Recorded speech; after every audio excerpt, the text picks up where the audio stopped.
Hi, I'm Ross from J-Line. We're going to kick this fire off, start it in the normal manner as per the owner's manual. So before we start that, we're going to get to know the fire. So single door, and we have a closed bottom chamber. So this is a fire that's been used several times. So we have an amount of ash in the bottom, about 25mm thick. The bottom chamber simply just has a little bit of dust and a few little embers in there. Nothing much at all, and that's normal, quite normal. You wouldn't need to clean that out until it's about 20mm thick. So, just to go over the operation inside of it, the flue has an automatic damping plate on the top, and it's automatic. So, when I open the door, the flue damper will open fully, which lets any smoke and vapour leave the room or leave the fireplace. And also you can open the door, of course. So, I just want to show you about the door handle and its normal operation. Hard back is locked fully. When you're using the door, swing the handle mechanism fully back without opening the door. So wait a few seconds before you open the door. If you do that each time, you'll have no problem in locking and unlocking your door. We'll start the fire using the manual. Turn to page 6 in your owner's manual. It'll give you a list of all the materials you need, including the lighter, the little blocks with using methylated spirits, or regular fire lighters are okay, and the 3 sets of wood you need for the start-up of the fire. It's very, very important to get this right, otherwise your fire doesn't perform as well as it could.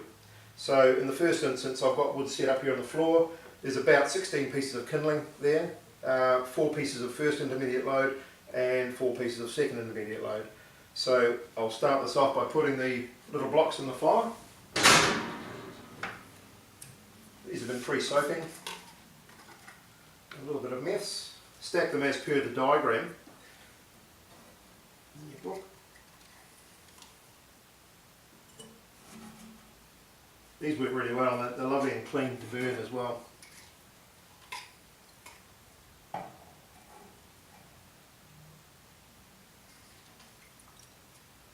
Broken one.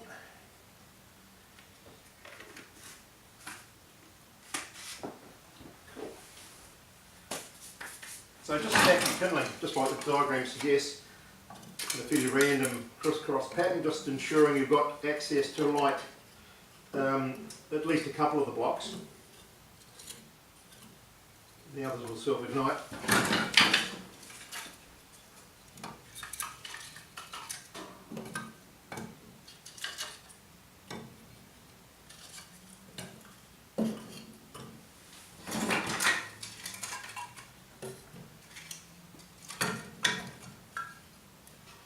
Great, okay, we'll apply the match now, and we'll also set our little timer on. It's good to run these things between 6 and 8 minutes, so we'll just do this example as we go through it. Every 7 minutes we'll put another load on.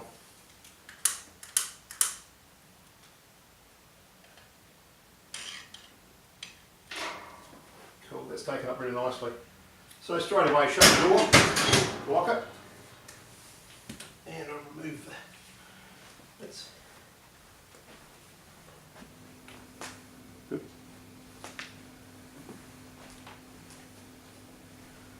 Okay, 7 minutes has gone by. I'm going to load the first intermediate load of wood in there. So I've got 3 or 4 pieces, I've got 4 here. Okay, so the way to do this is to open your door lever, just wait a few seconds and quietly open that door, and just rake those bits of kindling around and pop in your 4 pieces and shut that. With the wood in these first few stages, it's really, really important to have nice dry wood. So as per the instructions, we don't want the wood over 20% if we can avoid it for the startup. You can use wetter wood at later stages, and we'll cover that later on in a different video. But that's taken up quite nicely. You will also see a little bit of flame coming in the bottom chamber already. It's been designed that way because it's going to preheat the flue at the rear of the fire, which goes down and back up into the main flue system. So we do need that to preheat first before the top valve shuts, and it'll shut automatically for you in the due process. The timing of the bimetal strip and the plate to shut is anywhere between 14 and 25 minutes normally. So sometimes it can happen in these pre-stages of burning too, depending on the moisture content of your wood and many other factors like your flue length and many other things. So anywhere between that 14 to 25 minutes is quite normal.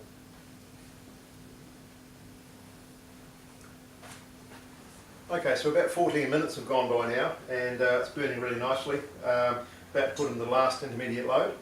So I'll open the door, and I'll use a poker this time. Just hold that for a few seconds and open nice and quietly. Let's use a poker to move that around. It's good to get the ember bed down nice and low as a low base prior to putting loads on, successive loads. We'll describe that again soon. That's the last 4 intermediates. Oh, at the same time the flap just shut on its own just then, I heard it go. So it's about bang on time, about 15 minutes. So you'll see much more of the flame down the bottom chamber now, burning nicely. And this will go really well. We'll show you this in a few more minutes, and we'll put another load on, the main load, and just explain some of the tricks and tips for that main load to be successful for you.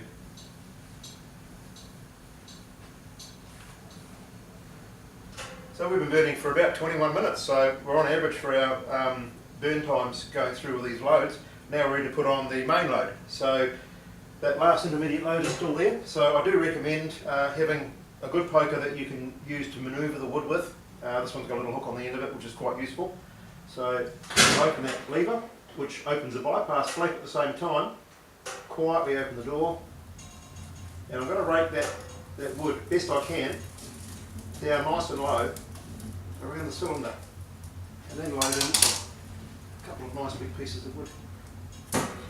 When you put the wood in, it's always good to place it, not throw it in, and that way these bricks will last a lifetime. It's working really, really well now. We'll come back soon and show you the optimum ash bed for the fire to let it run really nicely for you. Our fire's been burning really nice now, and it's burning down. You can see very little activity in the bottom chamber, and that's quite normal as your fire dies down. The wood embers and residue is quite clean, so it's not going to burn down there very well.